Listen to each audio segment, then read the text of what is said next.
ఇవాళ హైదరాబాద్ 755 నుంచి 1475 సుమారు స్లమ్స్ ఉన్నాయన్న. బీపీఎల్ అంటే అందరికీ తెలుసు, కానీ బడా బాబులకు మాత్రం తెలియదు. బీపీఎల్ అంటే బిలో పావర్టీ ఉన్న అట్టరిక పేదరికంలో నివసించే పూరి గుడిసెలో ఉన్న ప్రజలకు ఇల్లు కట్టించి ఇవ్వాలి, కానీ బడా బాబులకు మాత్రం పెద్ద పెద్ద బిల్డింగ్లు కట్టించి ఇస్తూ ఉన్నాడు మన ముఖ్యమంత్రి వర్యులు.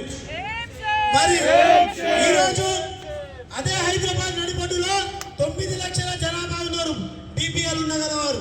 23% ఓట్లు దండుకొని ఇవాళ హైదరాబాద్ లో ఉన్న నివసించే పేదరికం ఉన్న ప్రజలను డబుల్ బెడ్రూమ్ కట్టించిన ఇవ్వలేని పరిస్థితిలో దుర్మార్గుడు.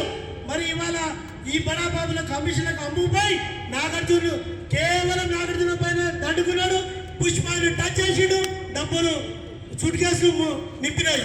కాబట్టి మేము హైదరాబాద్ లో జూబ్లీస్ లో పుష్ప అంటే అల్లు అర్జున్ అంటే ఓన్లీ సినిమా సిటీ వాళ్ళకు టచ్ చేసిండు, సూట్ కేసులు లాగుకున్నాడు.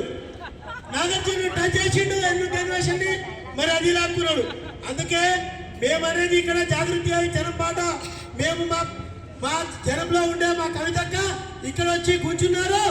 హైదరాబాద్ లో ఎక్కడ ఉన్న కమిషనర్, నువ్వు విలాసమైన జీవితంలో ఏసీలో ఉన్నావు, అవి బయట అట్టడిగా పేదరికంలో ఉన్న గుడిచిన జీవనోపాధుల స్థితిగతుల గురించి కవితకు తెలుసు.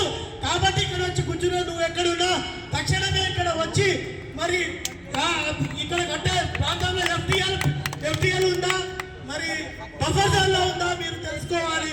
కాబట్టి కలెక్టర్లు కానీ వినతి ఎన్నిసార్లు ఇచ్చినాం, చాలా సార్లు ఇచ్చినాం. కాబట్టి పేదరికంలో ఉన్న గుడిసెలను వాళ్ళని ఖాళీ చేస్తున్నావు కదా, ఆ వాళ్ళని ఇక్కడ కట్టించేస్తే నువ్వు స్థాయిలో నువ్వు డబుల్ బెడ్రూమ్ కట్టించిన ఇవ్వకుండా గతంలో ఉన్న ప్రభుత్వం కేసీఆర్ కట్టించుడు. ఇప్పుడు కనీసం పేద బడాబాబులను గుంజి ఇగో ఈ బిల్డింగ్ ఇచ్చిన చరిత్రలో నిలిచిపోతావు. దీంట్లో అన్ని రంగాల్లో నీకు అవార్డులు వచ్చినాయి. కాబట్టి ఈ అవకాశం ఇచ్చిన ప్రతి ఒక్కరికి ధన్యవాదాలు. రంగరాజ్ రావాలి రావాలి రావాలి రావాలి రావాలి.